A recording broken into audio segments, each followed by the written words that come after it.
The Meta Quest 2, previously known as the Oculus Quest, is the most popular wireless VR headset today, featuring an affordable price of £399 for the base model, which was previously £299 before the recent price hikes. But is it good for its price? Is it of high build quality? Is it powerful? And is it even worth purchasing right now? Well, that's kind of why I clicked on this video, I assume. So welcome back. I'm Kieran from Tiny Tangent. This video I'm going to be evaluating and reviewing the Oculus Quest 2, 2 years on from its release, and my experience with owning it for the past 6 months.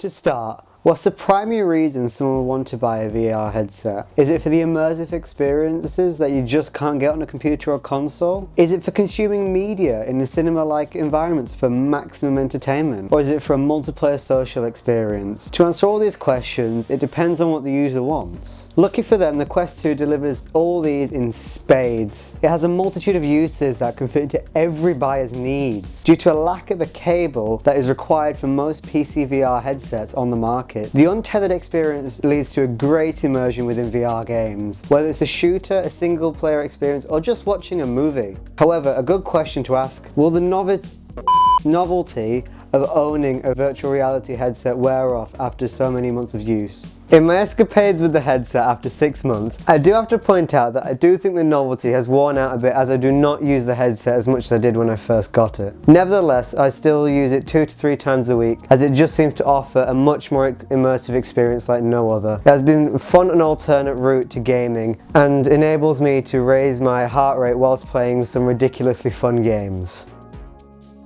As a successor to the Quest 1, there was going to be a spec bump when it came to the internals, and it's nothing to scoff at either. The headset features a new CPU and chipset, now specifically designed for augmented and virtual reality processing to give an edge in frame rate and general smoothness whilst using the headset. As well as that, the screen features a massive improvement in resolution and clarity, with the Quest 1 having a 144 by 1600 display and the Quest 2 featuring a prominent upgrade at 1832 by 1920 to ensure crisp gameplay. Even the headset's weight has improved upon a 68-gram difference between the two headsets. The Quest 1 also featured an eye distance slider from 58mm to 68. The Quest 2 followed this trend, but instead of a slider you can just move the lens themselves, but you only have 3 distance settings instead of the wide range of adjustability that the Quest 1 had. To finish on the topic of downgrades, the Quest 2 strap also seems to lack in comparison to the Quest 1, with it having a flimsy adjustable fabric strap instead of the superior hard silicone of its predecessor. Something that hasn't changed since the Quest 1 has been the headset audio. They both feature 2 speakers on either side of the headset strap and aren't exactly the best speakers ever. Don't get me wrong, they are fine for the more relaxing titles, but just purchasing a pair of headphones does wonders for the immersion in games where the audio is an integral part of the player experience. However, definitely something to note is the controllers for the Quest 2. Controls on a VR headset are your inputs for the game, essentially your hands. They allow you to move them up and down, left and right in a 3D space, and are tracked by the cameras on the corners of the headset. On both, they have a button on the side for gripping objects, a trigger, 2 other buttons for in-game options and inputs, and a joystick. They track very well for an inbuilt headset, and I've had very little problems with them so far. They're also powered by 1 AA battery in each and last a few months typically. Regarding the battery life of the headset, it will normally last about 2 to 3 hours on a full charge, which doesn't really sound like much, but it is actually a very long time, as you'll not really be using it for any longer than 2 to 3 hours in a single session. When it comes to comfort, although the headset doesn't really weigh that much, the normal human being isn't really used to a big box on the front of their head, so it can get a little heavy or discomforting. Though in my experience, it hasn't really been much of an issue, as by the time it got too heavy for me, it was the end of my session anyway. The headset also features a very flimsy fabric strap, which comes in the base kit for it. You can improve this experience though by buying the accessory online known as the Elite strap, which I've been showing to you throughout the video. The strap provides integrity and structure to the headset compared to the normal fabric flimsy strap. It's a halo strap, so it can be adjusted at the back like this, but it is also much more comfy than the normal strap, so you can wear this for 2 to 3 hours and it will feel far better than the old strap.